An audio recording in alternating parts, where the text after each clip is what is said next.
NCERT Bajaj channel में आप सबका स्वागत है। आज हम लोग सीबीएसई क्लास 10 के कार्बन एंड इट्स कंपाउंड के लेक्चर को प्रोसीड कर रहे थे, जिसका आज का जो टॉपिक है ईथर है।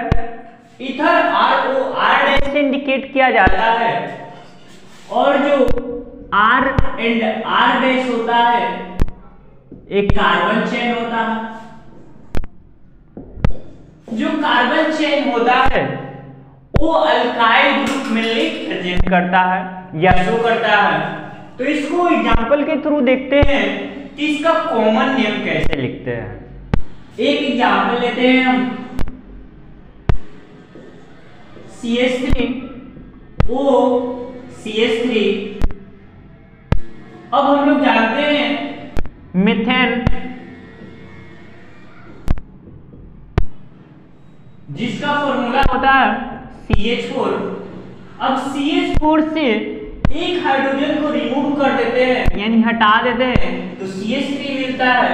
अब CH3 का नाम होता है मिथाइल।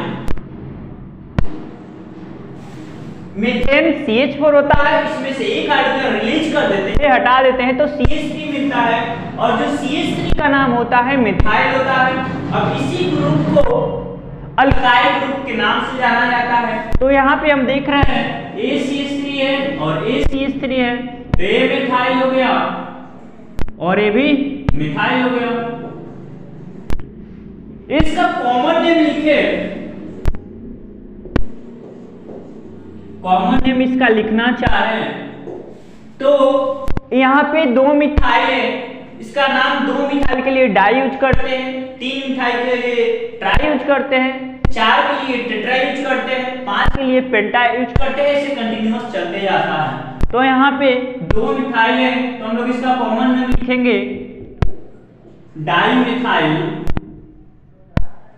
और ईथर है तो यहाँ पे ईथर कर देंगे, इसका नाम हो गया। दूसरा एग्जांपल लेते हैं CH3 CH2O CH3। अब यहाँ पे ये जो अल्काइल ग्रुप है R हो गया और ये R डैश हो गया। दोनों ए ग्रुप और ए ग्रुप दोनों डिफरेंट टाइप के अल्काइल ग्रुप है। तो इसका नाम लिखना चाहें तो इसको नंबरिंग कर लेते हैं। यहाँ से ईथर है, ये नंबर 1 पोजीशन हो गया है, 2 पोजीशन हो गया। अब इसका कॉमन नेम लिखना चाहे तो कॉमन नेम हो जाएगा ACH3 है तो ये मिथाइल हो गया और CH3 CH2 हो गया तो इथाइल हो गया। अब इसमें इसके बाद देखते हैं कि अल्फाबेटिकल लेटर में इथाइल पहले आता है या मिथाइल आता है। तो उसके लिए हम लोग ABCD यानी अल्फाबेट पे चलते हैं।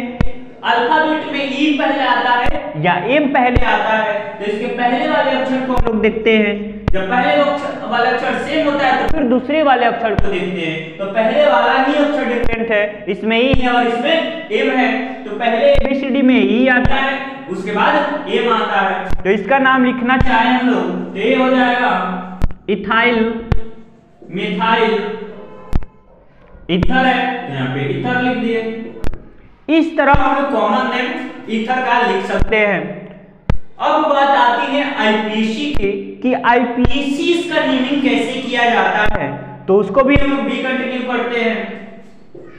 फॉर IUPAC नोमेनक्लेचर,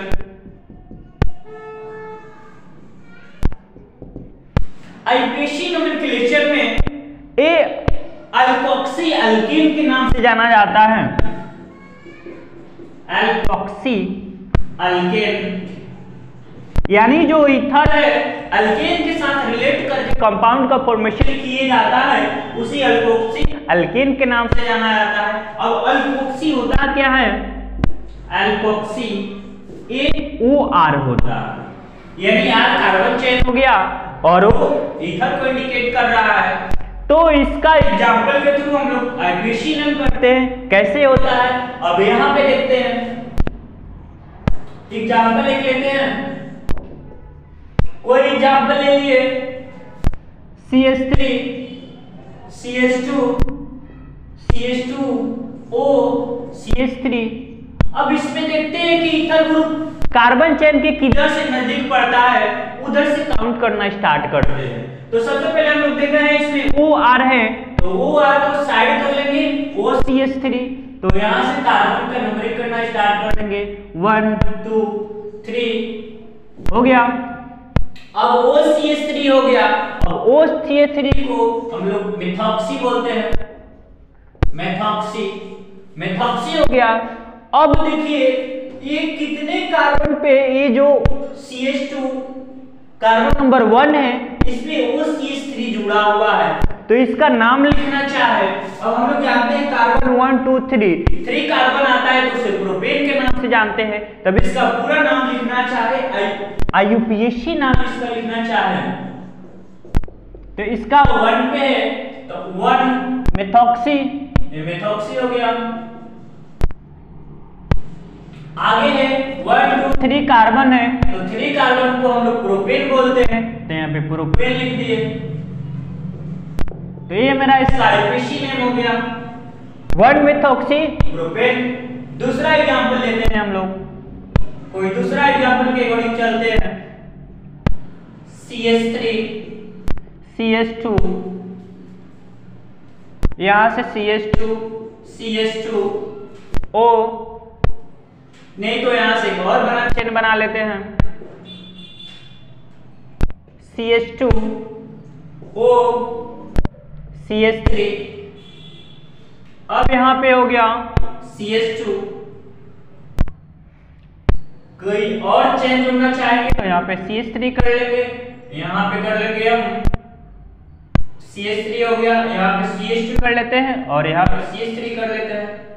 अब कार्बन का चेनिंग किधर से काउंट करते हैं, जिधर से ग्रुप जुड़ा रहता है और जिधर से नजदीक पड़ता है जिस साइड से। तो यहाँ से अगर हम काउंटिंग करना स्टार्ट करते हैं, यहाँ से लेते हैं 1 2 3 4 5, ऊपर या नीचे जाए, क्योंकि सेम ऊपर भी एक कार्बन है और नीचे भी एक कार्बन, तो ऊपर या नीचे जाए कोई इफेक्ट नहीं पड़ता। तो यहाँ पे मेरा तो हो गया CH2O CH3, या इसको एक साइड कर लेते हैं इधर। अब बात कर रहे थे हम लोग इस कंपाउंड के बारे में, CH2 CH3, तो यहाँ से फंक्शनल ग्रुप जुड़ा हुआ है, तो यहाँ से हम लोग नंबरिंग कर दिए 1 2 3 4 5 6, ऊपर या नीचे जाए कोई इफेक्ट नहीं पड़ता है, क्योंकि एक कार्बन ऊपर है और नीचे भी एक कार्बन है। तो यहाँ से ये CH2 CH3 हो गया और वो हो गया, तो ये हो जाएगा इथॉक्सी। अब यहाँ पे 1 2 3 4 5 6 कार्बन है, तो इसका IUPAC नेम लिखना चाहे तो इसका जो IUPAC नेम हो जाएगा, ये 1 कार्बन पे है तो 1 इथॉक्सी 1 2 3 4 5 6। अब यहाँ पे 5 पे एक मिथाइल ग्रुप भी लगा हुआ है, तो 1 इथॉक्सी आ जाएगा 5 मिथाइल। उसके बाद है 6, यानी 6 कार्बन है तो हो जाएगा हेक्सेन। इस तरह हम लोग ईथर के बारे में IUPAC नेम लिखते हैं, कॉमन नेम लिखते हैं और उसका काउंटिंग अल्फाबेटिकल लेटर से करते हैं। और किधर से काउंट करते हैं, जिधर से फंक्शनल ग्रुप नजदीक होता है, राइट से या लेफ्ट से। तो आज के वीडियो में हम लोग स्टडी किए ईथर के बारे में कि कॉमन नेम क्या होता है, IUPAC नेम क्या होता है, इसको राइटिंग कैसे करते हैं, इसको पहचानते कैसे हैं। तो आज के लिए थैंक यू। वीडियो को लाइक करें, कमेंट करें, सब्सक्राइब करें और भी सपोर्ट करें। Thank you.